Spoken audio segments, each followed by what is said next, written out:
Bismillahirrahmanirrahim. Assalamualaikum warahmatullahi wabarakatuh. Innal hamdalillah nahmaduhu wa nasta'inuhu wa nastaghfiruh wa na'udzu billahi min shururi anfusina wa min sayyiati a'malina. May yahdihillahu fala mudhillalah wa may yudlil fala hadiyalah. Wa ashhadu an la ilaha illallah wahdahu la syarika lah wa ashhadu anna Muhammadan abduhu wa rasuluhu la nabiyya ba'dah. Ya ayyuhalladzina amanu taqullaha haqqa tuqatih wa la tamutunna illa wa antum muslimun. Ya ayyuhan nasu taqu rabbakumul ladzi khalaqakum min nafsin wahidah wa khalaqa minha zawjaha وبث منهما رجالا كثيرا ونساء واتقوا الله الذي تساءلون به والأرحام إن الله كان عليكم رقيبا. يا أيها الذين آمنوا اتقوا الله وقولوا قولا سديدا يصلح لكم أعمالكم ويغفر لكم ذنوبكم ومن يطع الله ورسوله فقد فاز فوزا عظيما. أما بعد فإن أصدق الحديث كتاب الله وخير الهدي هدي محمد صلى الله عليه وسلم وشر الأمور محدثاتها فإن كل محدثة بدعة وكل بدعة ضلالة وكل ضلالة في النار. Para jamaah sekalian, ikhwan, akhwat, a'azzani Allah wa iyyakum. Alhamdulillah, kembali kita dipertemukan oleh Allah Subhanahu wa taala di tempat yang insyaallah diberkahi ini untuk kita sama-sama melanjutkan pelajaran kita di dalam membahas kitab Ad-Da'u wad-Dawa yang ditulis oleh Syekhul Islam Ibnul Qayyim Al-Jauziyah, di mana kita telah sampai pada pembahasan bab yang ke-7, yaitu tentang tema atau bab bainad du'ai wal qadar, yaitu tentang bagaimana hubungan antara doa dan juga takdir. Jadi apakah ada korelasinya, ada hubungannya antara doa dengan takdir? Dan di dalam hal ini kita perlu jelaskan agar kita tidak salah faham di dalam memahami terkait dengan masalah doa dan juga takdir.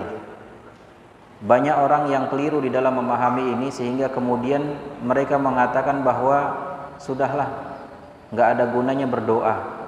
Kalau memang kita ditakdirkan jadi orang susah, ya susah aja terus.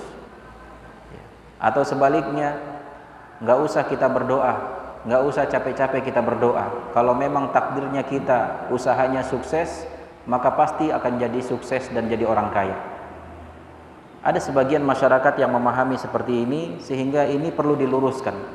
Bagaimana sebenarnya korelasi dan juga hubungan antara doa dan takdir. Dan di dalam kesempatan yang berbahagia ini, ya kita akan bahas secara bersama-sama tentang apa yang disampaikan oleh Syekhul Islam Ibnu Qayyim Al-Jauziyah tentang bagaimana hubungan antara doa dan takdir. Beliau mengatakan rahimahullahu taala di dalam tulisannya, wa hahuna su'alun masyhur. Dan di sini ada pertanyaan yang masyhur di tengah masyarakat, di mana annal mad'uwa bihi in kana qad qaddara lahum lam yakun buddun min wuqu'ihi. Di mana pertanyaan-pertanyaan yang beredar atau statement-statement yang ada di tengah masyarakat, di mana mereka mempertanyakan kalau seandainya sesuatu yang diminta itu sudah ditakdirkan oleh Allah Subhanahu wa taala untuk tidak terjadi, maka da'a bihil abdu aw lam yad'u, maka tidak akan ada pengaruhnya, tidak akan ada gunanya apakah seorang hamba itu berdoa atau tidak. Dan begitu juga sebaliknya, Kalau seandainya sesuatu itu ditakdirkan oleh Allah untuk terjadi, maka berdoa ataupun tidak seorang hamba, maka tidak ada gunanya karena sudah ditakdirkan. Nah, ini keyakinan seperti ini, statement seperti ini, pertanyaan seperti ini beredar di tengah-tengah masyarakat kita sebagian kaum muslimin, sehingga kemudian mereka keliru di dalam memahami apa yang dimaksud dengan doa, dan juga mereka keliru di dalam memahami apa itu takdir, sehingga kemudian mereka pun keliru di dalam memahami korelasi di antara keduanya, sehingga mereka mengatakan bahwasanya untuk apa lagi kita berdoa kalau seandainya semuanya telah ditakdirkan. Kita berdoa tidak berdoa tetap aja terjadi, kita berdoa atau tidak berdoa tetap aja tidak terjadi kalau memang takdirnya seperti itu. Maka kemudian beliau mengatakan fadhannat ta'ifatun sihhata hadzal su'al. Sebagian orang membenarkan pernyataan ini. Ya, padahal jelas-jelas pernyataan seperti ini adalah keliru. Tapi ada sebagian kelompok yang membenarkan pernyataan ini, fatarakat ad-du'a wa qalat la fa'idata fihi. Sehingga konsekuensinya ketika ada sebagian kelompok yang membenarkan pernyataan ini, maka kemudian mereka pun menyatakan bahwasanya tidak ada faedahnya berdoa. Ya, karena sama saja mau berdoa atau tidak, kalau ditakdirkan terjadi atau tidak terjadi, maka sesuai dengan apa yang ditakdirkan. Wa haula'i ma'a farti jahlihim wa dhalalihim. Dan mereka dengan kedangkalan kebodohan, dengan kedangkalan ilmu mereka dan juga kebodohan mereka dan kesesatan mereka, ini tentu adalah suatu hal yang bertolak belakang. Fa inna tarda madhhabihim yujibu ta'tila jami'al asbab. Karena ya, dengan pernyataan mereka tersebut ya, ini mengakibatkan penafian sebab. Ya. Jadi kalau seandainya seseorang meyakini bahwasanya tidak ada manfaatnya doa, karena kalau seandainya sudah ditakdirkan terjadi, maka terjadi.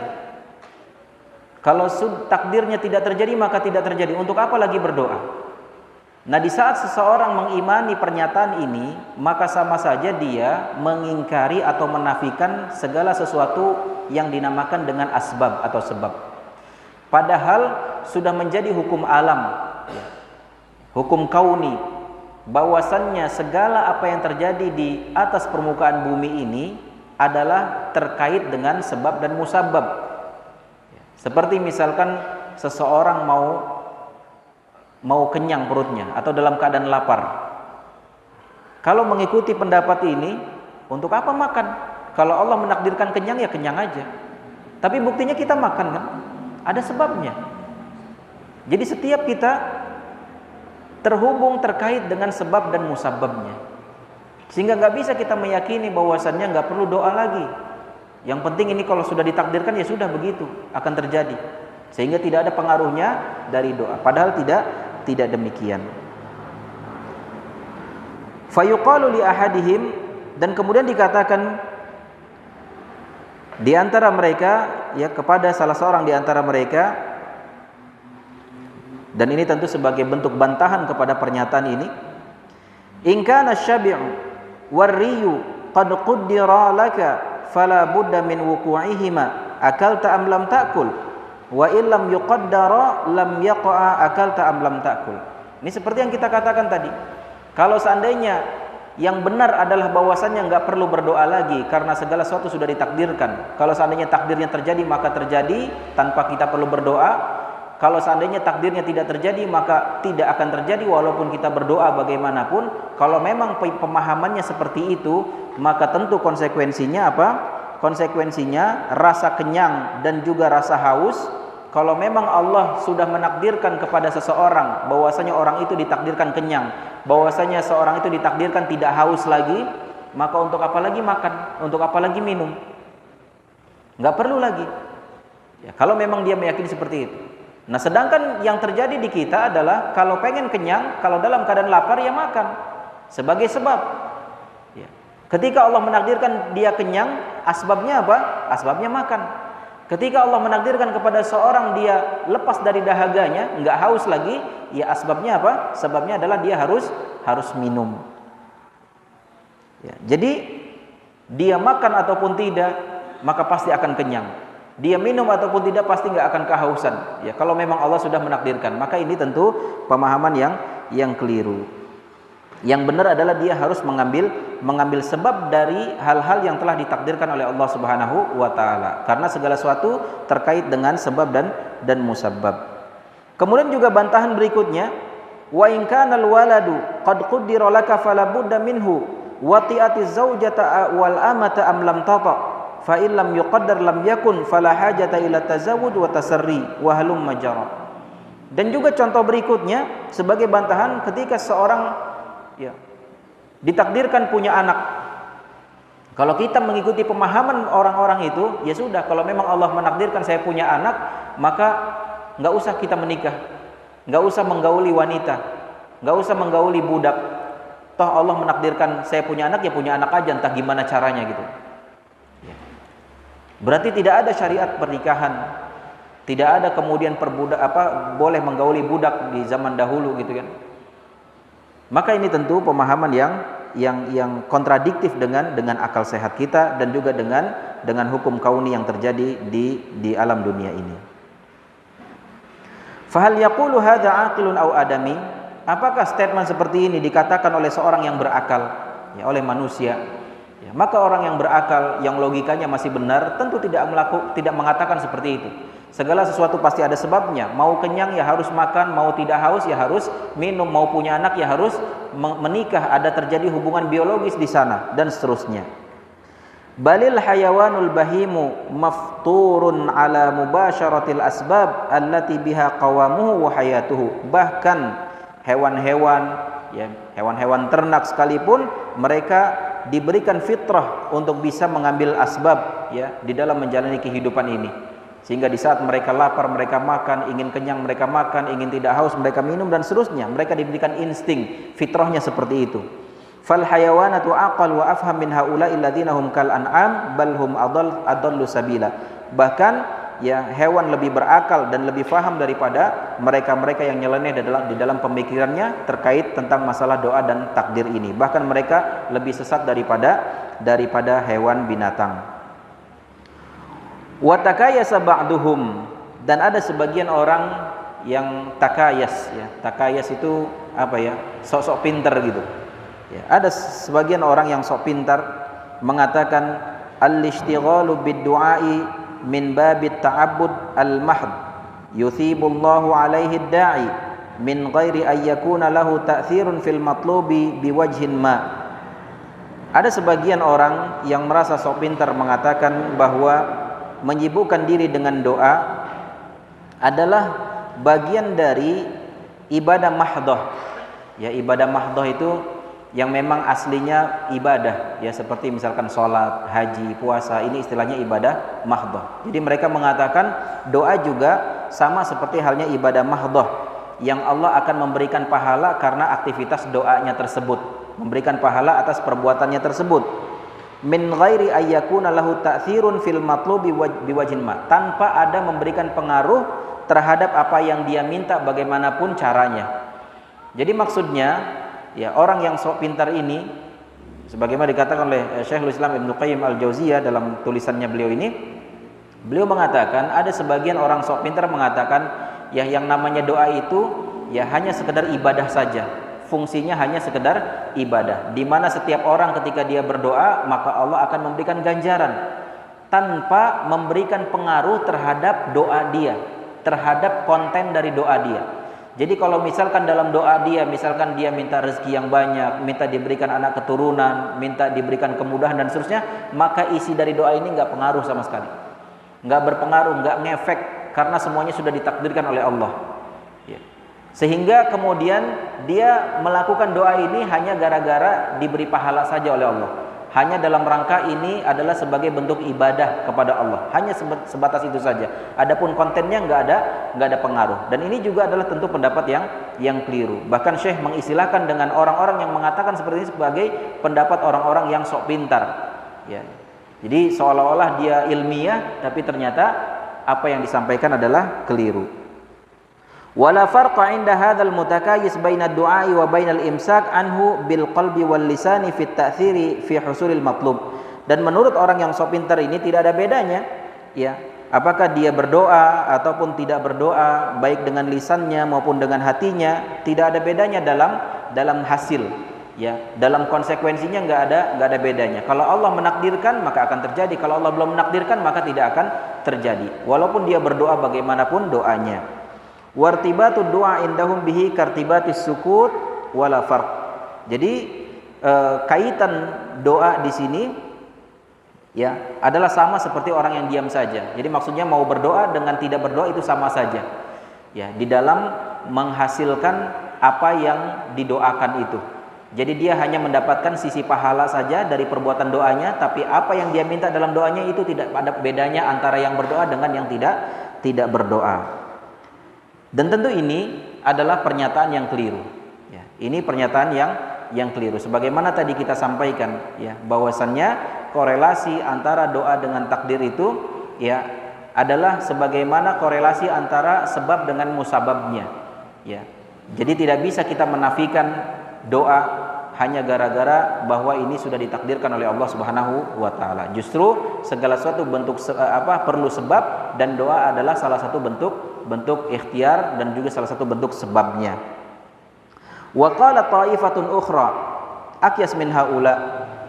Dan kemudian sebagian kelompok lain mengatakan, ya, jadi di sini Syekh ingin mengatakan tentang pendapat-pendapat yang keliru atau keyakinan-keyakinan yang keliru di tengah-tengah masyarakat terkait dengan korelasi antara doa dan takdir. Jadi beliau runut tuh satu-satu bagaimana apa yang diyakini oleh masyarakat selama ini.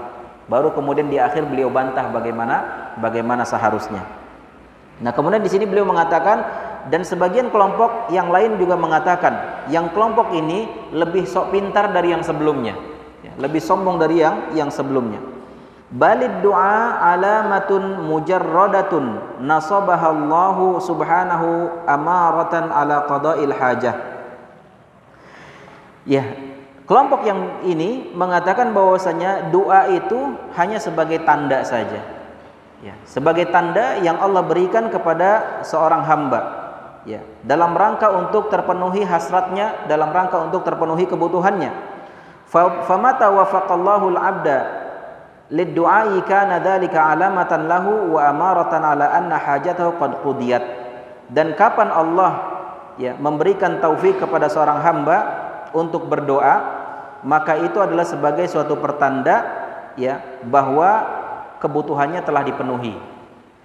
Ya, jadi pendapat yang perkataan sebagian kelompok yang dianggap sebagai lebih sok pintar dari yang sebelumnya ini, Syekh mengatakan bahwasanya dia menganggap doa hanya sebagai suatu pertanda saja, ya, suatu pertanda kepada seseorang yang kebutuhannya akan dipenuhi oleh Allah. Dan pernyataan yang kedua ini tidak lepas juga, tidak jauh berbeda dari pernyataan yang sebelumnya, di mana dia ingin menafikan doa, menafikan fungsi doa, bahwasanya kamu berdoa atau tidak, ya sudah, nggak ada pengaruhnya terhadap kondisi, karena kondisi itu kaitannya dengan takdir Allah Subhanahu wa taala. Wa hadza kama idza ra'ayna ghaiman aswad baridan fi zaman asyita. Dan ini sebagaimana di saat kita melihat awan berwarna hitam yang dingin di musim dingin. Fa inna dzalika dalilun wa alamatun ala annahu yumtir. Karena sesungguhnya, ya, bahwasannya awan hitam yang dingin di musim dingin itu, ini adalah sebagai suatu pertanda akan datangnya hujan. Wa qalu hadza hukmu ta'ati ma'ats thawab wal kufri wal ma'asi ma'al iqab hiya amaratun mahdatun liwuqu'i thawabi wal iqab li an la annaha asbabun lahu. Kemudian mereka mengatakan bahwasanya ini adalah hukum tentang ketaatan yang ada kaitannya dengan pahala, dan juga hukum tentang kekufuran dan kemaksiatan yang disertai dengan hukuman, ya, atau dengan azab. Wahia amaratun mahdoh liwuqu'i thawabi wal iqab. Yang ini semua adalah sebagai pertanda yang murni terhadap terjadinya, ya, balasan atau hukuman atau azab. La li'annaha asbabun lahu, bukan karena sebab. Jadi kalau pemahaman yang benar adalah bahwa seseorang mendapatkan pahala, mendapatkan ganjaran karena sebab dia melakukan ketaatan. Seseorang mendapatkan adab, mendapatkan hukuman karena sebab dia kufur atau melakukan kemaksiatan.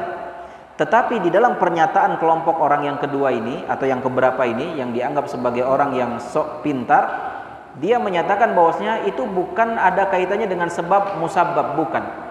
Tetapi itu hanya sebagai tanda, ya, sebagai tanda yang Allah sematkan kepada orang-orang yang taat, ya, sebagai tanda yang diberikan kepada orang nih yang kalau akhirnya atau di akhirannya dia mendapatkan ganjaran, berarti tandanya dia di dunia melakukan ketaatan. Dia di akhirat mendapatkan adab, maka tandanya di dunia dia melakukan kekufuran atau kemaksiatan. Hanya sekedar sebagai tanda, sehingga kemudian dia tidak akan berubah, seolah-olah dia melakukan hal itu dipaksa, tidak ada usaha dia, tidak ada pilihan bagi dia. Padahal di dalam syariat kita kan ada pilihan, ya. Manusia diberi pilihan.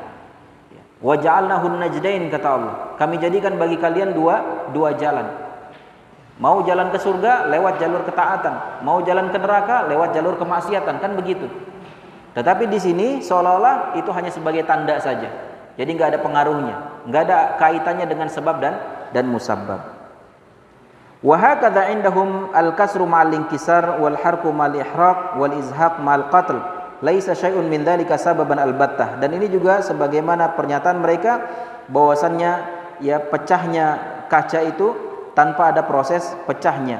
Wal harku mal ihraq, ya, api tanpa ada kebakaran. Wal izhaq, pembunuhan tanpa ada yang dibunuh dan seterusnya. Ya pokoknya ini pernyataan-pernyataan yang blinger gitu ya. Yang intinya ini adalah pernyataan yang tentu tidak sesuai dengan syariat kita. Wa khalafu bidzalika al-his wal aql, dan pernyataan mereka ini tentu menyelisihi perasaan dan juga akal. Wasyar'a wal fitrah, menyelisihi syariat dan juga fitrah kita sebagai manusia. Wasaira tawaifil uqala, dan juga menyelisihi seluruh kelompok-kelompok yang berakal. Bal adhaku alaihimul uqala, bahkan ya orang-orang yang berakal atau para alim ulama bahkan bakal menertawakan pernyataan-pernyataan mereka. Wassawabu anna hahuna qisman tsalitsan, dan yang benar di dalam hal ini ada kelompok yang ketiga atau jenis yang ketiga, ya, dari pertanyaan yang pertama tadi, ya, bahwasanya pertanyaan yang pertama yang tersebar tadi kan bahwasanya kita ini sudah ditakdirkan oleh Allah, ya. Kalau misalkan ditakdirkan oleh Allah terjadi, maka pasti terjadi. Kalau ditakdirkan oleh Allah tidak terjadi, maka pasti tidak akan terjadi, baik orang itu berdoa maupun tidak. Ini ada dua permasalahan di sini. Tapi kemudian, dan yang kedua-duanya ini adalah pernyataan yang keliru. Nah, kemudian ditambahkan oleh penulis bahwasanya yang benar, ya, sebagai penambahan dari pernyataan itu adalah pernyataan yang ketiga, yaitu ghairu ma dzakara sa'il, yaitu sesuatu yang belum disebutkan oleh si penanya tadi di awal yang kita sebutkan. Wa huwa anna hadzal muqaddar qaddara bi asbab. Nah, ini harus digarisbawahi ini. Segala sesuatu yang telah ditakdirkan, maka ditakdirkan dengan adanya sebab. Ditakdirkan dengan adanya sebab. Jadi nggak bisa ujuk-ujuk seorang ditakdirkan oleh Allah begini, ujuk-ujuk langsung jadi begitu. Melainkan ada sebabnya. Seperti tadi contohnya kita katakan, orang kalau mau kenyang, mau ditakdirkan kenyang, seseorang ditakdirkan kenyang, pasti harus ada sebabnya. Sebabnya apa? Dia harus makan. Orang pengen punya anak, ditakdirkan sebagai orang yang punya anak keturunan, maka harus melalui sebab. Sebabnya adalah pernikahan atau menggauli pasangannya dan seterusnya. Jadi segala sesuatunya harus terkait dengan sebab. Wa anna hadzal muqaddar qaddara bi asbab, bahwasanya apa yang ditakdirkan ini adalah telah ditakdirkan karena adanya sebab. Wa min asbabihi ad-du'a, dan salah satu sebab terbesar dari takdir yang telah ditetapkan adalah doa. Ya. Makanya ada hadis mengatakan bahwasanya tidak ada yang bisa merubah takdir kecuali doa. Karena doa ini bagian dari sebab terjadinya takdir itu. Bisa jadi Allah misalkan nih, orang berdoa, ya, orang ditakdirkan oleh Allah Subhanahu wa taala menjadi orang kaya. Tetapi Allah menakdirkan dia menjadi orang kaya ini kalau sebabnya dia senantiasa berdoa. Dan kalau ternyata dia tidak berdoa, maka Allah menakdirkannya jadi orang miskin. Nah, nanti bagaimana endingnya, apakah dia miskin atau kaya, ini terkait dengan asbab yang dia tempuh. Kalau dia berdoa, maka dia ditakdirkan menjadi orang kaya. Kalau dia nggak berdoa, maka ditakdirkan menjadi orang miskin. Jadi seperti itu di dalam memahami konteks takdir.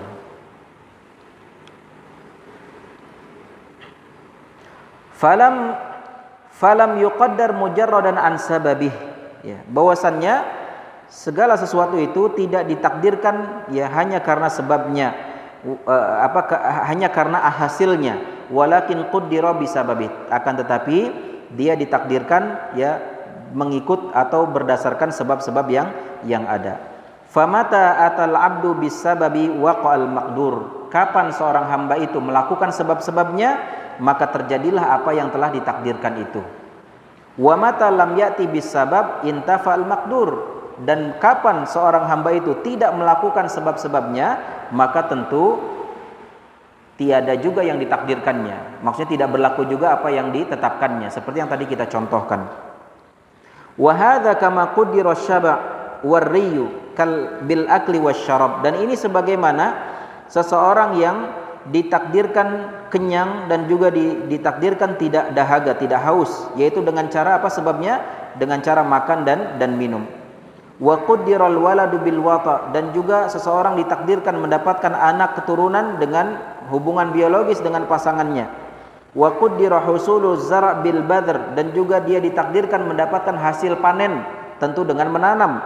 Wa quddira khuruju nafsil hayawan bidzabh, dan juga ditakdirkan keluarnya nyawa si hewan adalah dengan disembelih misalkan. Sebabnya dengan disembelih. Wa kadzalika quddira dukhulul jannah bil amal, dan juga seseorang yang ditakdirkan masuk surga maka dengan beramal soleh. Wa dukhulun nar bil amal, dan juga ditakdirkan masuk neraka juga dengan amal kemaksiatan. Ya, jadi para jamaah sekalian yang dirahmati oleh Allah Subhanahu wa taala, ya, ini adalah kelompok atau jenis kelompok yang benar atau pernyataan atau pemahaman yang benar terkait masalah korelasi antara doa dan takdir, yaitu dia mengimani, meyakini bahwasannya segala apa yang ditakdirkan oleh Allah itu terikat dengan asbab, dan salah satu asbab terbesar, salah satu asbab utama di dalam takdir tersebut adalah dengan doa. Wa hadzal ladzi hurimahu sa'il wa lam yuwaffiq lahu, dan pendapat atau pernyataan ketiga ini, ya, yang pernyataan yang benar ini yang diharamkan dari si penanya tadi. Maksudnya si penanya ini enggak paham perkara yang ketiga, sehingga dia hanya memahami dua perkara yang keliru tadi, sehingga dia tidak mendapatkan taufik dari Allah Subhanahu wa taala. Wa hina idzin fad-du'a'u min aqwal asbab, maka saat itu doa adalah menjadi sebab terkuat. Ya, doa adalah menjadi sebab terkuat. Fa idza quddira wuqu'ul mad'uwi bihi bid-du'ai lam yasihha ayyuqal la fa'idata fid du'a. Ya, apabila telah ditakdirkan terjadinya apa yang dia minta di dalam doanya dengan doa dia, maka tidak sah pernyataan seseorang yang mengatakan la fa'idata fid du'a, tidak ada manfaatnya doa. Kama la yuqal la fa'idata fil akli wasyurbi wa jami'ul harakat wal a'mal wa laysa syai'un minal asbab anfa' minad du'a wa la ablagha fi husulil matlub. Sebagaimana ya ketika misalkan orang mengatakan enggak ada manfaatnya berdoa, ya berarti sama aja kita mengatakan enggak ada manfaatnya makan dan minum. Ya. Kita makan dan minum biar kenyang, biar enggak kehausan. Ya. Terus dia mengatakan nggak ada gunanya makan dan minum, kalau Allah menakdirkan kenyang ya kenyang aja, kan nggak mungkin seperti itu. Nah, maka sama seperti ini, ketika Allah menakdirkan segala sesuatunya, maka dengan sebab doa, maka tidak boleh kita menyatakan tidak ada manfaatnya doa. Justru doa adalah menjadi sebab utama sesuatu itu ditakdirkan oleh Allah Subhanahu wa taala. Ya, maka para jamaah sekalian yang dirahmati oleh Allah Subhanahu wa taala mengutip perkataan Syekhul Islam Ibnu Qayyim Al-Jauziyah, yaitu yang mengatakan ad-du'a min aqwal asbab, bahwa doa itu adalah sebab terkuat, ya. Maka mari kita sama-sama untuk tidak melalaikan yang namanya doa, ya, tidak meremehkan yang namanya doa. Bahkan jangan sampai kita tinggalkan yang namanya doa. Setiap saat kita doa. Jangan doa hanya di waktu-waktu tertentu saja, ya. Jangan doa hanya ketika kita dapat musibah, hanya berdoa di saat kita dapat ujian misalkan. Ya, tidak, tapi senantiasa berdoa setiap saat. Ya, kita sedang mengalami kesulitan, misalkan ada salah seorang di antara keluarga kita atau bahkan diri kita sedang sakit, ya, maka sebab yang paling utama adalah doa. Kebanyakan kita langsung tawakalnya kemana? Ke dokter, ya, ke herbalis, ke tabib, kemana obat-obatan gitu kan. Ketika sakit, ayo beli obat ini.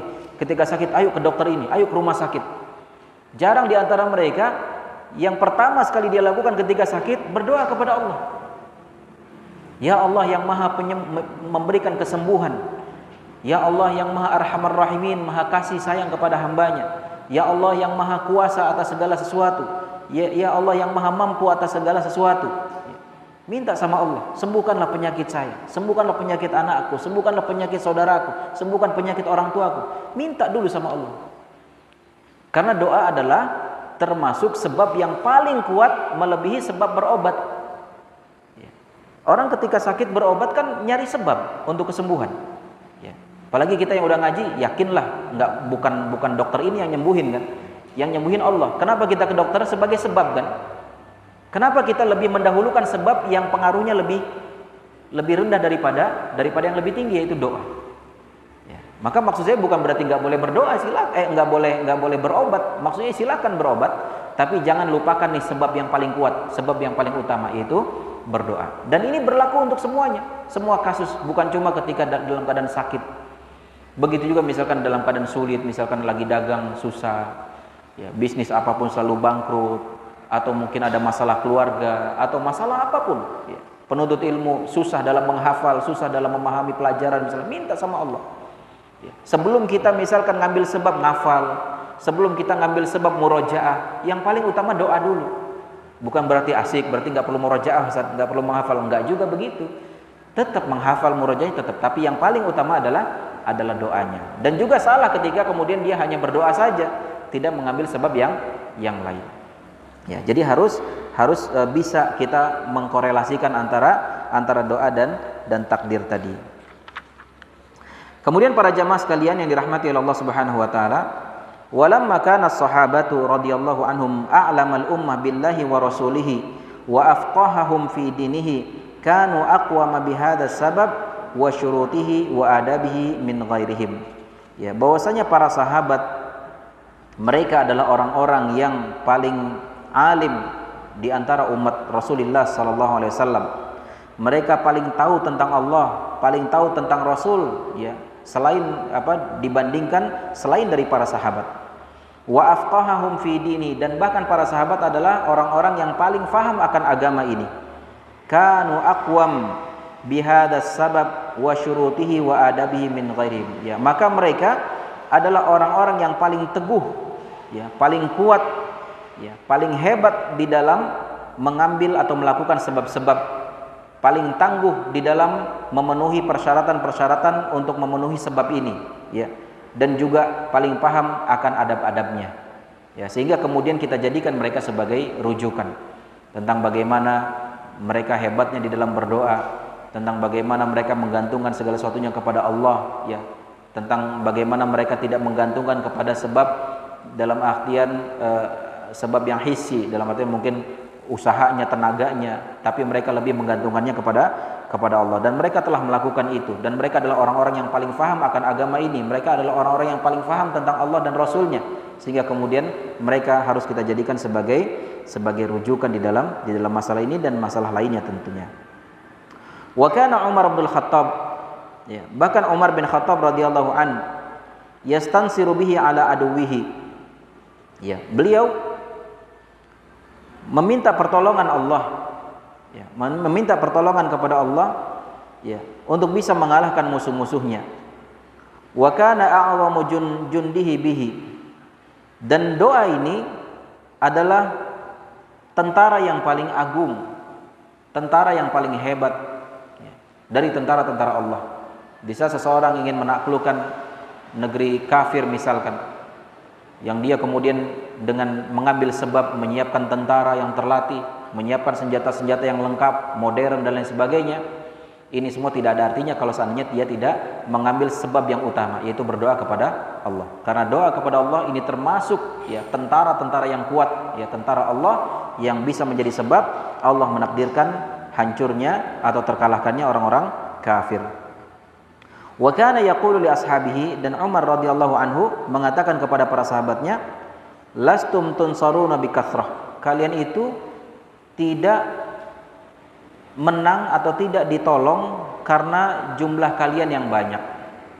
Jadi jangan merasa silau dengan jumlah yang banyak ketika misalkan kita ingin menghadapi musuh. Ya, seperti yang terjadi di saat awal-awal perang Hunain.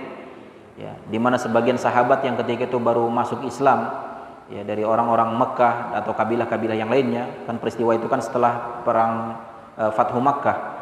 Kemudian Rasul pergi ke Hunain, ke Taif ya, ke Taif. Nah, kemudian di sana sebagian sahabat yang baru masuk Islam belum faham, mereka mengatakan pada hari ini kita tidak akan lagi dikalahkan oleh orang-orang kafir. Mereka menyatakan seperti itu dengan mengatakan jumlah kita banyak, yang ketika itu kurang lebih sekitar 12.000 orang. Jumlah kita banyak. Sehingga kemudian gara-gara itu ditegur oleh Allah dan Rasulnya. Sehingga kemudian di awal-awal mereka kocar-kacir gitu ya. Dan ini juga sebagaimana dinyatakan di sini bahwasanya lastum tunsaruna bikathrah, ya. Kalian itu tidak dimenangkan karena jumlah kalian yang banyak. Wa inna ma tunsaruna minas sama, ya. Akan tetapi kamu ditolong ya itu dari langit. Wa kana yaqulu inni la ahmilu hammal ijabah walakin hammad du'a. Dan kemudian dia mengatakan sesungguhnya yang aku pentingkan bukan pengabulan dari doa, tetapi doa itu sendiri yang sangat dipentingkan.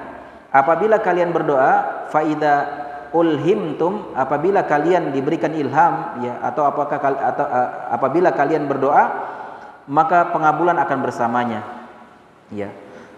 Wa fa idza ulhimtum ad-du'a fa innal ijabah ma'ahu, ya. Apabila kalian berdoa maka ya pengabulan akan bersama dengan doa tersebut. Jadi maksudnya di sini adalah bahwasannya bukan dari sisi doanya, bukan dari sisi pengabulannya, tapi dari sisi doanya yang perlu diperhatikan. Dan ketika seorang sudah berdoa, maka kemudian pengabulan akan menyertai.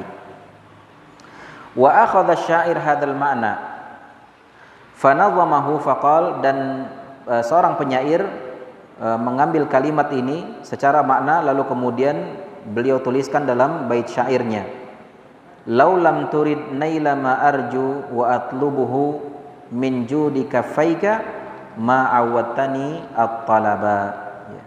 Kalau seandainya engkau tidak menginginkanku ya untuk bisa mendapatkan apa yang aku harapkan dan apa yang aku minta dari segala kebaikan dan juga kemurahan dari kedua tanganmu ya Allah, maka tentu engkau tidak akan membiasakanku untuk mengangkat tangan dalam rangka berdoa.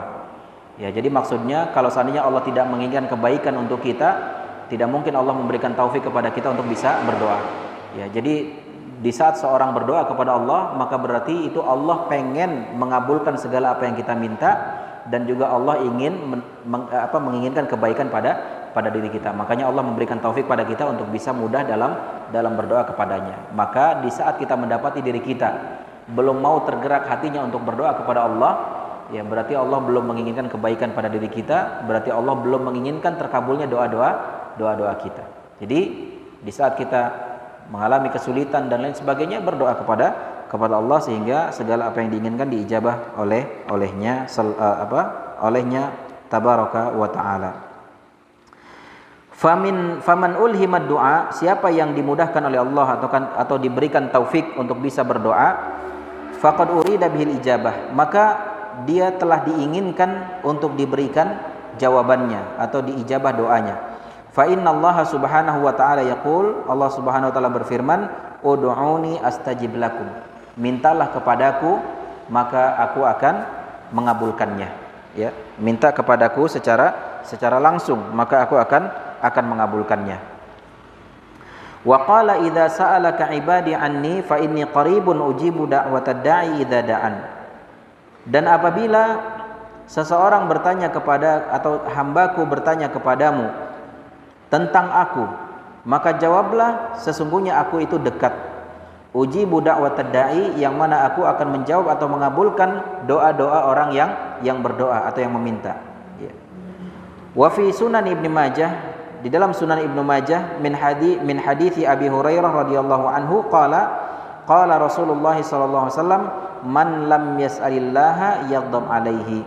Dan juga di dalam Sunan Ibnu Majah hadis dari Abu Hurairah radhiyallahu an, bahwasanya Rasulullah SAW bersabda, siapa yang tidak meminta kepada Allah, maka Allah akan murka kepada orang tersebut.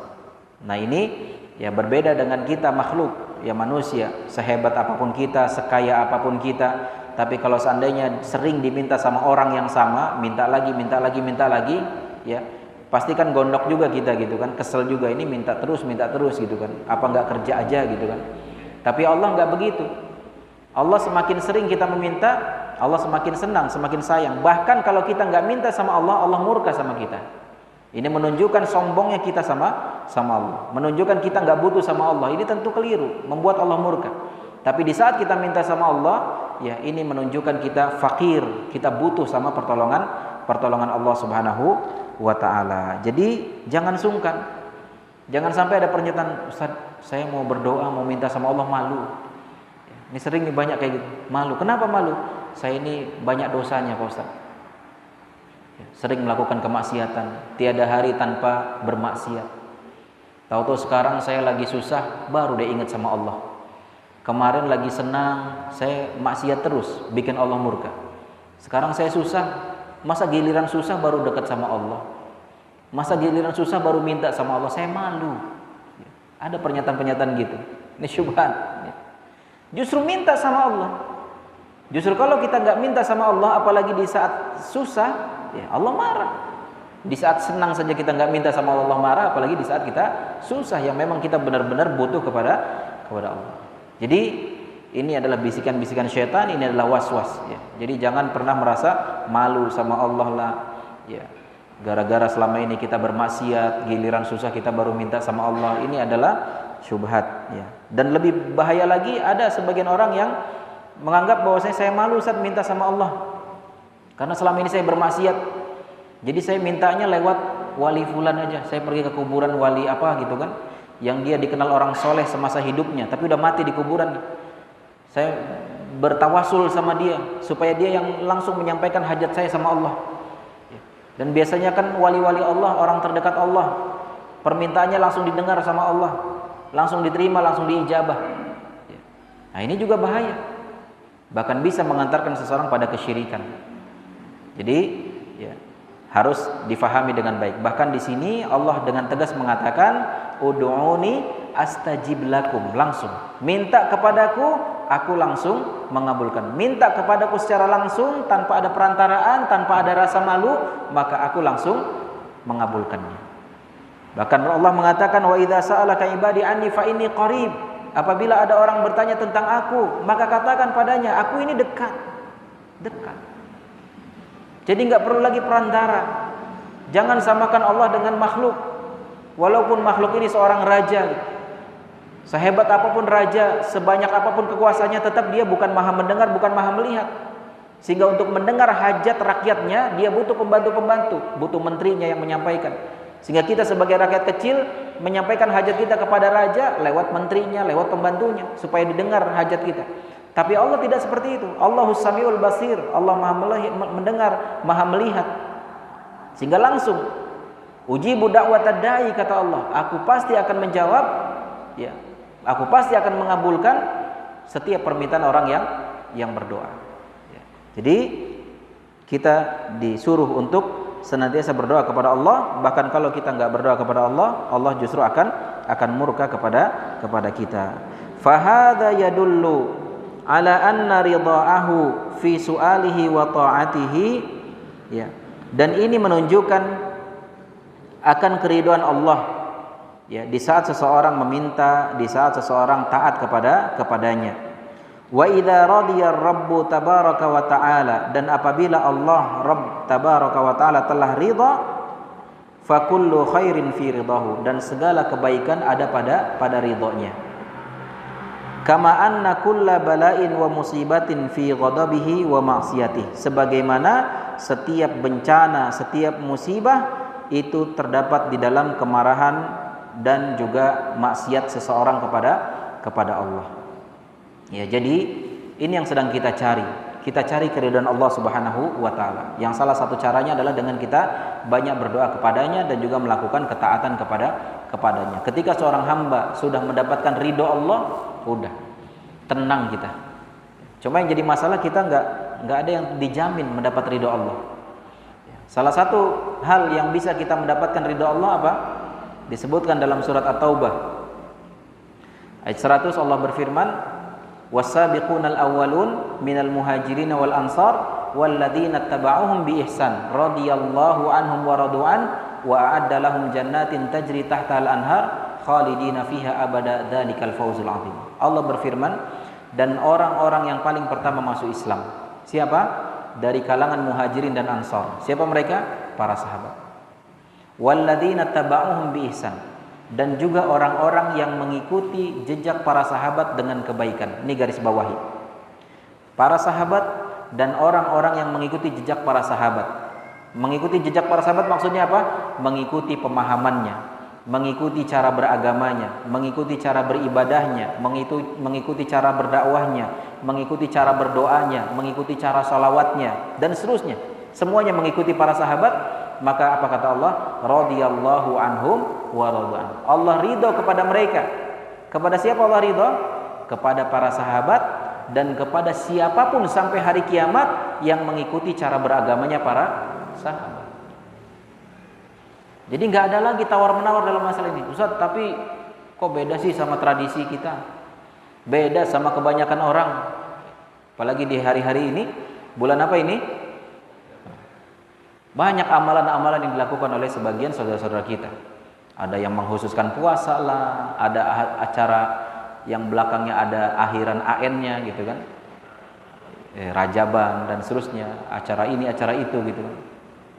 Yang itu semua tidak pernah diamalkan oleh para sahabat. Yang itu semua bukan cara beragamanya para sahabat. Terus dia berharap mendapat ridho Allah. Dia berharap bahwasanya ini dalam rangka mendekatkan diri kepada Allah. Dia berharap surganya Allah dengan cara seperti ini. Tentu ya, ini justru akan membuat mereka jauh dari Allah. Karena apa? Itu kaidahnya. Mengikuti sahabat, mengikuti cara beragama sahabat, maka Allah akan kasih keridhaan kepada mereka, kepada siapapun sampai hari kiamat selagi mereka mengikuti cara beragamanya para sahabat. Fahada yadullu ala anna ridha'ahu fi su'alihi wa ta'atihi, dan ini menunjukkan bahwasannya ridhonya Allah itu terdapat pada doa seorang hamba dan juga ketaatannya. Wa idza radiya rabbu, dan apabila Allah telah ridha, fa kullu khairin fi ridahu, dan segala kebaikan itu terdapat dalam ridhonya.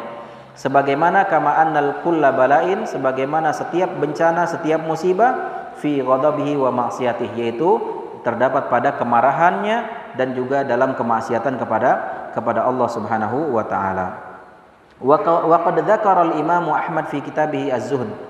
Ya, Imam Ahmad rahimahullah telah menyebutkan di dalam kitab beliau, kitab Az-Zuhdu, atharan, tentang athar yang mengatakan anallahu la ilaha illa ana idza raditu baraktu wa laysa li barakati muntahin wa idza ghadibtu la'antu wa la'nati tablughu sabi'a minal walad. Ya, beliau menyebutkan sebuah athar. Ya, dan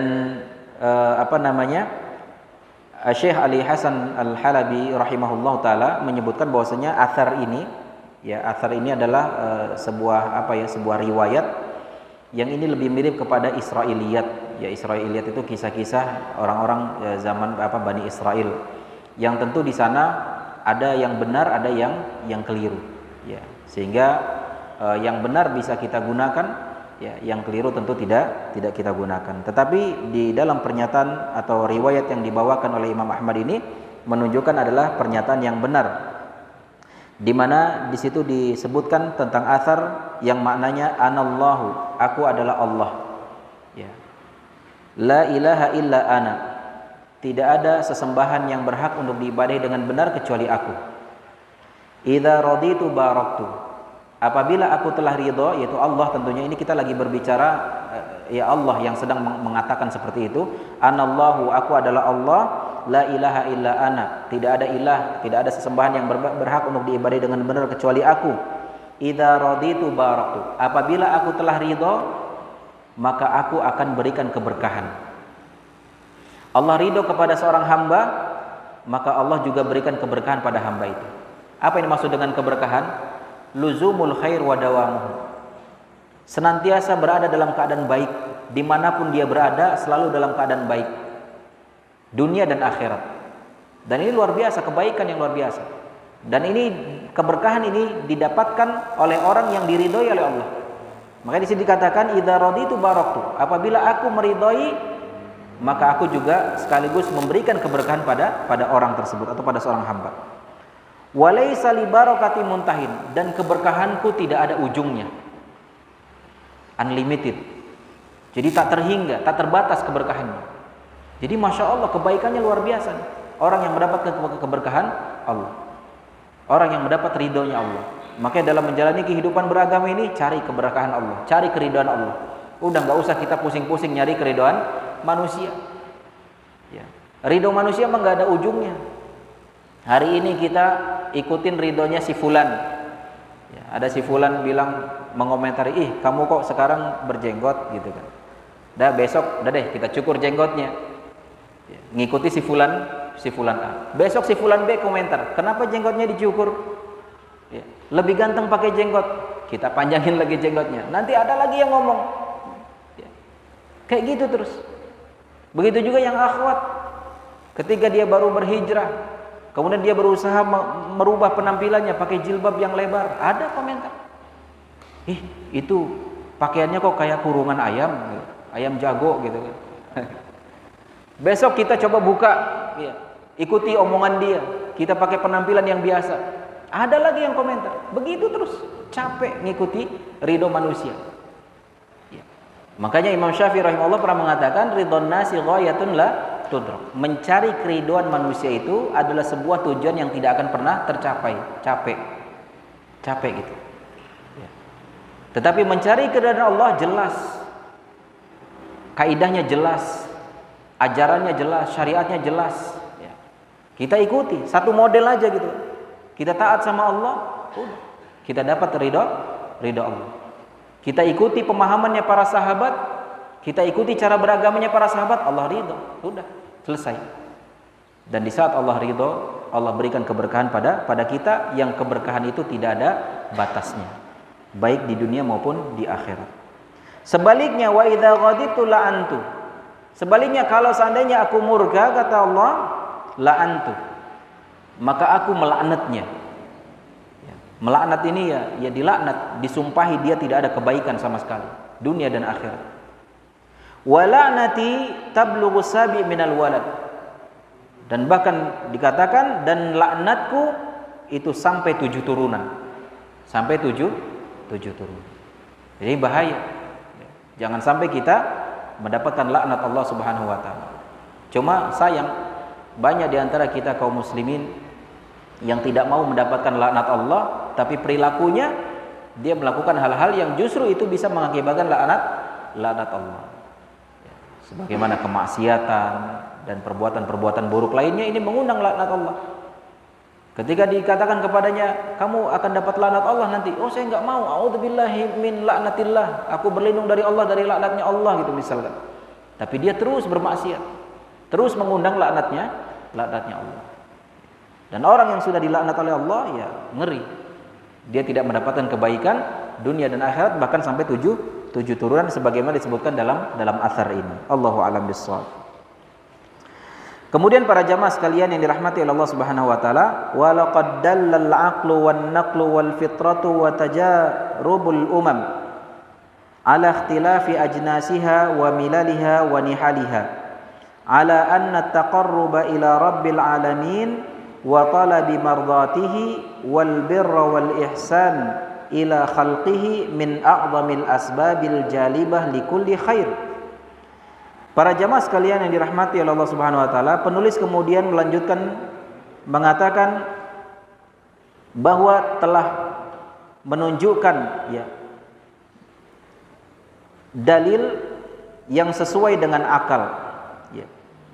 Bahwasanya akal juga nakal ya, nakal itu nas baik dari Al-Qur'an maupun sunnah, kemudian fitrah ya, fitrah kita sebagai manusia, wa tajarubul umam, dan juga berdasarkan pengalaman umat-umat terdahulu, ini telah menunjukkan kepada kita ya, menunjukkan kepada kita bahwasannya bentuk mendekatkan diri kepada Allah dan meminta keridhaannya dan berbuat kebaikan kepada sesama makhluk, ini adalah sebesar-besarnya sebab untuk mendapatkan kebaikan ya. Jadi ini sudah teruji baik dari sisi akal, dari sisi nas Al-Quran dan Sunnah, kemudian fitrah juga, kemudian pengalaman umat-umat terdahulu, walaupun rasnya berbeda, walaupun agamanya berbeda, semua mereka sepakat bahwasannya cara paling utama mendekatkan diri kepada Allah, cara paling utama untuk mendapatkan keridhaan Allah, dan juga cara paling utama dalam berbuat baik kepada sesama manusia, sesama makhluk adalah dengan cara apa? Semua itu adalah sebab utama dari mendapatkannya kebaikan. Sebab utama mendapatkan kebaikan. Jadi mendekatkan diri kepada Allah, mencari ridhonya Allah, berbuat kebaikan sesama makhluk, ini semua adalah sebab utama di dalam menggapai sebuah kebaikan. Wa addaduha min akbaril asbabil jalibah likulli syarr. Dan kebalikannya adalah ya tentu tidak melakukan pendekatan kepada Allah, berbuat buruk, tidak mencari keridhaan Allah, bahkan mencari murkanya Allah gitu. Ini menjadi sebab utama segala keburukan. Ya, dan ini sudah difahami oleh semua orang, baik yang sudah ngaji ataupun tidak. Pasti yang namanya berbuat baik ya ini adalah sebagai sebab utama dia mendapatkan kebaikan. Beribadah kepada Allah, dekat dengan Allah sebagai sebab utama dia mendapatkan kebaikan, dan seterusnya. Begitu juga sebaliknya. Ya, orang awam pun tahu yang namanya berbuat buruk, mengganggu sesama manusia misalkan, ini adalah sebagai sebab keburukan. Begitu juga kesyirikan sebagai sebab keburukan. Semuanya sudah tahu masalah ini. Famastujlibat ni'amullahi ta'ala wastudfi'at niqmatuhu bimithli ta'atihi wat taqarrub ilaihi wal ihsan ila khalqihi. Tidak ada yang mendatangkan atau tidak ada yang dapat mendatangkan nikmat Allah dan juga menolak murkanya Allah Subhanahu wa taala ya, seperti ketaatan kepadanya dan juga mendekatkan diri kepadanya dan juga berbuat baik kepada sesama makhluk. Jadi tidak ada yang dapat mendatangkan nikmat Allah dan juga menolak murkanya Allah selain dengan cara apa? Dengan cara kita taat dan juga mendekatkan diri kepadanya, kepada Allah, dan juga berbuat baik kepada sesama makhluk.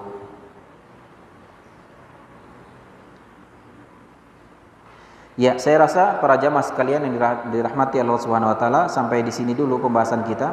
Ya, karena ini pembahasan berikutnya ya ada keterkaitan dengan pembahasan setelahnya, yaitu agak panjang sehingga khawatir nanti waktunya tidak sampai. Ya, apalagi ini kita sudah 1 jam di dalam menyampaikan materi. Mudah-mudahan apa yang disampaikan bisa bermanfaat untuk kita semuanya.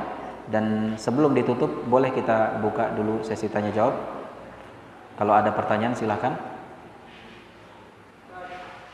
Fadhal.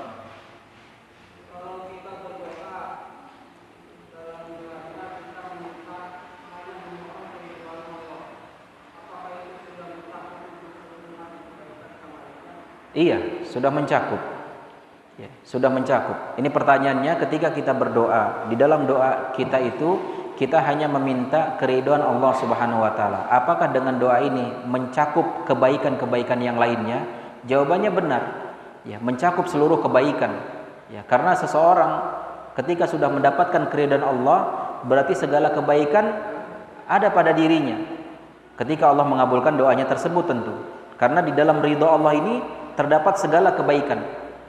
Jadi kayak ibarat seseorang yang berdoa, Rabbana atina fid dunya hasanah wa fil akhirati hasanah wa qina adzabannar. Yaitu dia, ya Allah, aku meminta kepadamu kebaikan dunia, kebaikan akhirat, dan dijauhi dari siksa api neraka. Jadi ini sudah mencakup semua kebaikan, kebaikan dunia, kebaikan akhirat. Begitu juga kita di saat kita minta ridho Allah.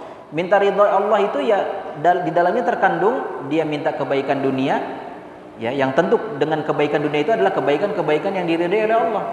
Dan nggak mungkin kalau ada kebaikan yang tidak diridhai oleh Allah. Semua kebaikan pasti diridhai oleh Allah. Begitu juga kebaikan akhirat di dalamnya ada. Dan begitu juga di dalamnya terkandung ya perlindungan dia dari siksa api neraka. Jadi ibaratnya ridho juga sama seperti doa yang tadi, doa sapu jagat lah ibarat. Ya, tetapi tentu di saat kita misalkan mau memperinci ya boleh, ya. Ya, silakan gitu. Atau misalkan Ustaz, waktu kita terbatas untuk berdoa, misalkan ya dia berdoa di saat-saat waktu kesibukan dia misalkan, atau di sela-sela pekerjaan dia, sehingga dia pengen doa yang mencakup semuanya, ya udah dengan doa yang singkat, ya minta ridho Allah itu sudah cukup, kita ulang-ulang minta itu. Tapi di saat mungkin di sepertiga malam terakhir kita memiliki waktu yang lebih lapang, lebih luang, di saat manusia semua tidur, kita curhat semuanya per poin dari permasalahan kita, itu tentu lebih baik. Jadi semuanya kebaikan, antum mau minta secara umum atau secara khusus maka dipersilahkan. Allahu a'lam bishawab. Ada lagi yang lain? Silakan Pak. Iya, asbab itu juga takdir. Makanya nanti insya Allah ada dalam pembahasan berikutnya bahwasannya kita itu takdir itu berjalan sesuai dengan takdir. Jadi gini, ada takdir yang memang sudah tidak bisa dirubah. Itu yang telah ditetapkan oleh Allah di Lauhil Mahfuz. Ini yang tidak bisa berubah. Dan ada takdir yang dia diturunkan di langit dunia, yang di situ terkait dengan asbab, bahwa kamu akan kaya kalau mengambil sebab berusaha, kamu akan miskin kalau kamu tidak berusaha misalnya. Lalu kemudian ternyata si hamba ini memilih berusaha, sehingga kemudian dia sesuai dengan takdir Allah, dia menjadi kaya. Dan ternyata memang di Lauhil Mahfuz juga dia ditakdirkan kaya dengan cara dia berusaha, dengan cara dia mengambil asbab usaha. Ya begitu juga sebaliknya, kalau ternyata orang lebih memilih nggak berusaha sehingga kemudian dia miskin, dan ternyata memang takdir Allah di Lauhil Mahfuz dia miskin karena sebab dia tidak berusaha. Ya, cuma yang jadi masalah kan kita nggak tahu takdir kita kayak apa, sehingga kita nggak bisa berpatokan, kalau misalkan Allah menakdirkan saya susah, ya susah aja lah, walau usaha gimana juga tetap aja kere, tetap aja miskin. Cuma kan kita nggak tahu takdir kita miskin apa enggak. Sama seperti orang mengatakan bahwasanya kalau saya takdirnya masuk neraka, ya masuk neraka aja lah, ngapain capek-capek sholat, toh di akhirnya masuk neraka juga. Loh siapa, emang antum tahu kalau antum takdirnya masuk neraka? Nggak ada yang tahu kita. Makanya di situ dikasih pilihan sama Allah. Wa ja'alnahun najdain, aku jadikan dua jalan. Allah kasih kehendak kita, yang mana itu juga dibawa kehendak Allah. Di situ ada kemauan kita tinggal pilih, gitu. Sehingga kemudian yang harus kita lakukan adalah ya'malu fakulun muyassarun lima khuliqalah. Beramal saja. Niscaya Allah akan berikan kemudahan ya, terhadap apa yang menjadi apa yang menjadi keinginan kita. Ya. Jadi seperti itu. Ya.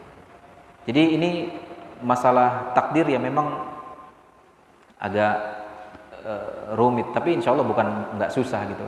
Yang penting kita terus belajar, insya Allah suatu saat kita bisa paham. Tetapi banyak juga orang-orang yang tergelincir dalam masalah takdir ini, seperti ada kelompok Jabariyah yang menganggap bahwasanya kita ini semua dipaksa, nggak ada kehendak, nggak ada kemauan kita.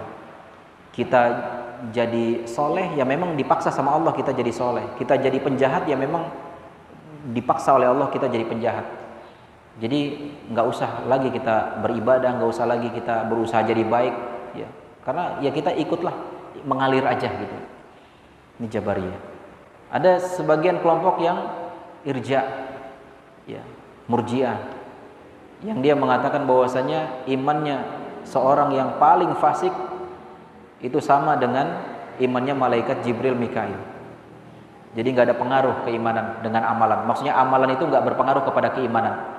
Jadi keimanannya penzina sama dengan keimanan antum para penuntut ilmu gitu. Nah, ini juga keliru. Maka ahlu sunnah wal jamaah di tengah-tengah.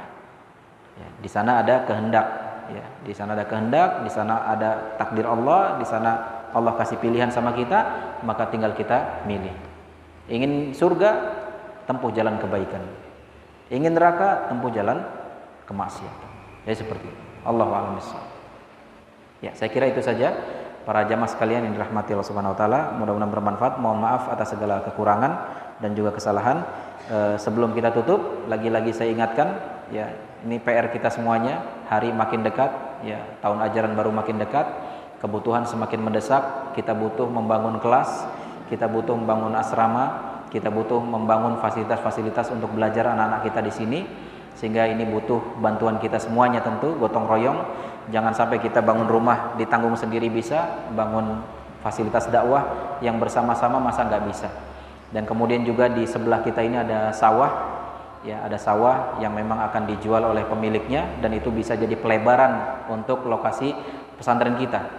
Dan kita juga mengajak kepada seluruh kaum muslimin yang ingin mewakafkan hartanya. Ini ada kesempatan wakaf, ya, tanah wakaf, ya, sehingga nanti berapapun nanti yang antum sumbangkan bisa dialokasikan untuk itu sebagai tanah wakaf yang insya Allah menjadi pahala jariah kita bahkan sampai di akhir hayat kita. Ya, jadi ayo kita berlomba-lomba dalam kebaikan. Ya, kita berlomba-lomba dalam kebaikan sebagaimana generasi sahabat dulu, mereka sudah lebih dahulu mencontohkan kepada kita tentang bagaimana berlomba-lomba dalam kebaikan, terkhusus dalam masalah membelanjakan harta mereka di jalan Allah. Ya, mudah-mudahan Allah memberikan kemudahan pada kita semuanya. Kita tutup dengan doa kafaratul majlis. Subhanakallahumma bihamdika asyhadu an la ilaha illa anta astaghfiruka wa atubu ilaik. Wassallallahu ala Muhammad wa ala alihi wa ashabihi ajmain wa akhiru da'wana alhamdulillahirabbil alamin. Assalamualaikum warahmatullahi wabarakatuh.